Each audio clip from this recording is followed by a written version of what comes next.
Alors après avoir rappelé les stratégies possibles lorsqu'on est confronté à un problème d'optimisation dans un problème de formulation, on va maintenant rentrer dans un peu plus dans le vif du sujet en présentant les facteurs de l'étude, leur plage de variation et la conséquence de ces choix sur le domaine expérimental que vous allez explorer en espérant naturellement que l'optimum se trouve situé à l'intérieur de ce domaine.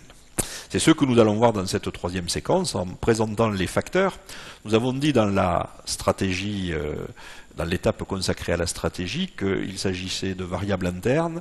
Les variables internes, ce sont des proportions et on va naturellement associer à la variation de ces proportions des contraintes.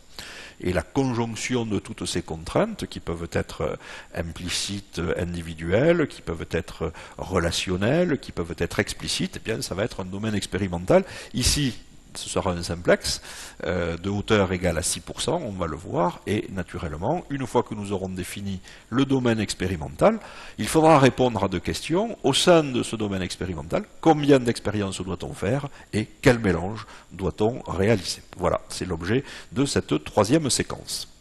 Alors, lorsque vous êtes confronté à un problème de formulation, l'expertise du chimiste a permis de mettre sur la table ou sur la paillasse des constituants qu'il convient de mélanger. Les constituants vont intervenir, une fois que la nature du constituant a été choisie, par leur proportion. Une proportion, c'est un nombre réel qui varie dans l'intervalle 0,1. Et une proportion, naturellement, doit aussi respecter ce qu'on appelle une contrainte relationnelle. La somme des proportions, si chacun des constituants peut varier entre 0 et 1, doit être unitaire. Si vous avez trois constituants, x1 plus x2 plus x3 doit être égal à 1. Les proportions, on l'a déjà dit, peuvent être des proportions massiques, volumiques ou molaires. Et les contraintes que vous voyez à l'écran s'appellent des contraintes implicites. Pourquoi? Parce qu'elles sont naturellement liées à la nature des variables, qu'on appelle ici des facteurs. Une hypothèse importante qui n'a pas été ici respectée par les auteurs, et on pourra peut-être en voir les conséquences dans la suite de la présentation, c'est que lorsqu'on a choisi des constituants, eh bien, il faut nécessairement les introduire dans une formule. C'est une remarque méthodologique importante. Pourquoi? Parce que souvent, on essaye de répondre à deux questions à partir d'une même campagne expérimentale, et c'est un peu délicat. Faut-il introduire ou non tel constituant, et si oui, à quelle hauteur faut-il l'introduire? Et d'un point de vue méthodologique, il vaut mieux séparer les deux questions en deux études. Dès lors qu'on a décidé, parce qu'on les a choisis, d'introduire des constituants, ici de l'eau, de l'alcool et de l'urée, eh bien, puisque vous avez décidé de les introduire dans la formule, les proportions ne peuvent plus être nulles. Voilà. Alors, on va faire naturellement une petite divergence par rapport à ce propos dans cette étude. On ne peut pas en vouloir aux auteurs. 1972, c'est encore le début des plans d'expérience en formulation. Mais pensez à cette remarque lorsque vous êtes confronté à ce problème. Et on va voir que ça a joué un petit piège, en particulier pour la réponse viscosité aux opérateurs. Alors, quels sont les constituants? Le constituant 1, on va lui associer des contraintes explicites. Les contraintes explicites, ce sont celles qui sont définies par les expérimentateurs en fonction de leur expertise. Sur l'eau, le constituant 1, l'eau ne dépassera pas 6%. L'alcool éthylique ne dépassera pas lui-même 6% et l'urée ne dépassera pas 6%. Voilà. Donc les trois constituants à mélanger sont soumis à des contraintes individuelles explicites, chaque proportion pouvant varier entre 0 et 6%, et naturellement la somme des proportions doit rester constante et égale à 6%. Alors ceci veut dire, quelque part, comment l'interpréter? Bien que par ailleurs, il y a un ou plusieurs autres constituants que j'ai représentés ici sur le diagramme d'Ishikawa par un constituant x4, eh bien, dont la somme ou la proportion, s'il est unique, ce constituant, va être égale à 94%. Voilà. Donc, puisque ce constituant intervient, ou cet ensemble de constituants intervient avec un niveau constant, on ne pourra pas imputer a posteriori la variation de la réponse ou la variation des deux réponses mesurées en fonction des variations de quelque chose qui ne varie pas. Donc c'est pour ça qu'on va pouvoir fabriquer un modèle à partir des résultats expérimentaux qui nous permettra, on l'espère, de décrire la variation de la viscosité et la variation de la réponse nommée clear point en fonction des variations des trois constituants, ces variations étant soumises à des contraintes individuelles, explicites et relationnelles explicites. Alors, à quoi ressemble le terrain de jeu? À quoi ressemble le domaine expérimental? Eh bien, on va rappeler ici l'origine du diagramme ternaire que l'on retrouve dans de nombreuses applications. Nous avons trois constituants. Donc, si on a trois constituants, naturellement, on va dessiner trois axes de variation. L'axe lié au premier facteur, la variation de l'eau, la variation de l'alcool et la variation de l'urée.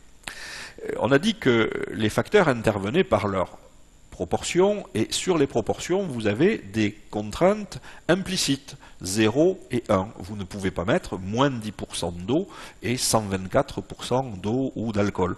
Donc, bilan de l'opération, ces deux valeurs, 0 et 1, dans l'espace, supportés par les axes que l'on vient de décrire, eh bien, vont générer des plans. C'est ce que vous voyez apparaître à l'écran. Un plan d'équation, x1 égale 0, c'est le plan inférieur de la figure, et un plan d'équation x1 égale 1, 1 c'est 100%, que vous voyez plutôt dans la partie supérieure. De la même façon, pour le constituant 2, vous allez définir deux plans de variation à l'intérieur duquel va se construire petit à petit le domaine expérimental, et puis, naturellement, la variation de l'urée, qui est le troisième constituant, est elle aussi limitée par deux plans de variation, x3 égale 0, que vous voyez à gauche, suivant l'axe de l'urée, et x3 égale 1, plan que vous voyez à droite. Si l'on fait finalement la réunion de tous ces plans, vous obtenez un cube d'arête unitaire.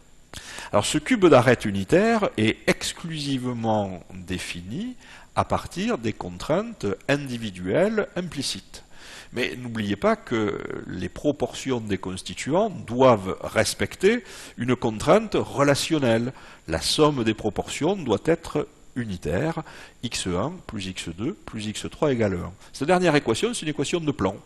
Et le plan va couper le cube que l'on vient de dessiner à partir des trois sommets que vous voyez matérialisés par des disques rouges. Et si un jour vous faites l'expérience de couper un cube, par exemple un bloc de mousse, par un plan, x1 plus x2 plus x3 égale 1, c'est un plan, eh bien, la face que vous allez découvrir sera un triangle qui est à l'origine des fameux diagrammes ternaires que l'on peut utiliser dans les diagrammes de phase ou encore dans les problèmes de plans de mélange en formulation.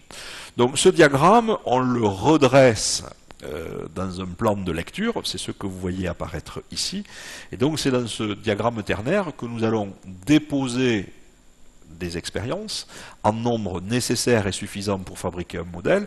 C'est dans ce diagramme ternaire que l'on dessinera la variation de la réponse lorsqu'on aura les résultats expérimentaux, et c'est dans ce diagramme ternaire que l'on cherchera à isoler la zone ou les zones qui permettent de satisfaire les contraintes sur les réponses. Alors ce que vous voyez ici, c'est un diagramme de hauteur unitaire. Un diagramme de hauteur unitaire, ça veut dire que les constituants peuvent varier de 0 à 100%. Et qu'avons-nous dit dans cette étude de cas?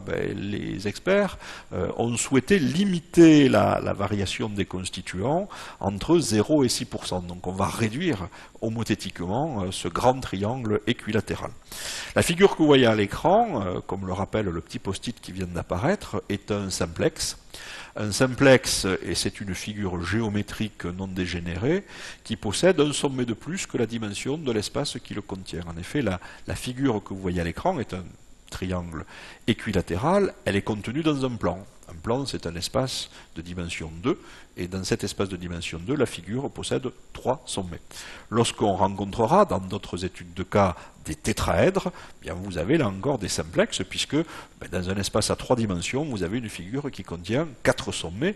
Alors la définition des simplexes ne se limite pas à 2 constituants, comme on l'avait vu dans un exemple introductif, à 3 constituants, comme on le voit ici, ou à 4 constituants. Il y a des études de cas qui utilisent des tétraèdres. Non, vous pouvez pouvez avoir des simplex avec 5, 6, 7 constituants, mais vous ne pourrez plus les représenter graphiquement, donc tout se passera dans un espace mathématique.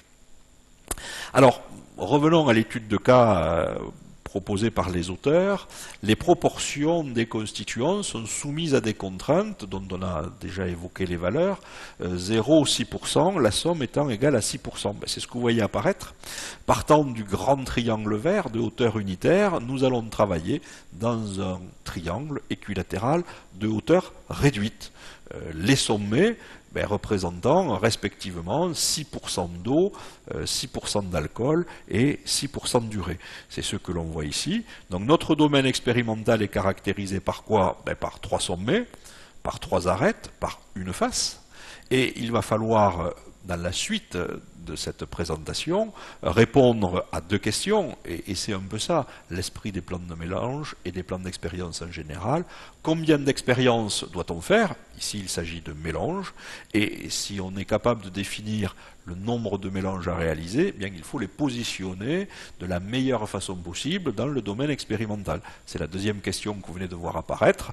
Dans quelle proportion doit-on mélanger les constituants? Ce qui répond à la question quel mélange doit-on réaliser? Avec, on s'en doute, une nécessité d'économie.